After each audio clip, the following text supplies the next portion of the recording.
നമസ്കാരം കൂട്ടുകാരെ, എല്ലാവർക്കും പുതിയൊരു വീഡിയോയിലേക്ക് സ്വാഗതം. ചോറിൻ്റെ കൂടെ ചമ്മന്തി ഉണ്ടെങ്കിൽ മറ്റൊരു കറിയെക്കുറിച്ച് ചിന്തിക്കേണ്ട ആവശ്യമേ ഇല്ല. നമുക്കിന്നൊരു ചമ്മന്തി ഉണ്ടാക്കാം.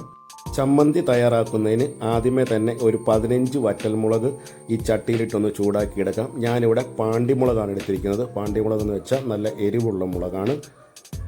വറുത്തെടുത്ത വറ്റൽമുളക് ചൂട് ആറിയതിന് ശേഷം ഒരു മിക്സിയുടെ ജാറിലേക്ക് ഇട്ട് കൊടുക്കാം.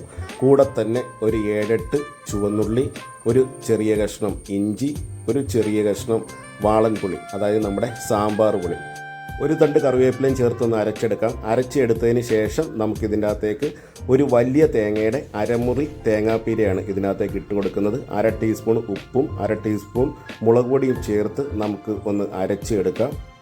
നിങ്ങൾക്ക് വേണമെങ്കിൽ ഇത് അരകല്ലിലും അരച്ചെടുക്കാവുന്നതാണ്. അപ്പോൾ നമ്മുടെ നല്ല അടിപൊളി ചമ്മന്തി റെഡി ആയിട്ടുണ്ട്.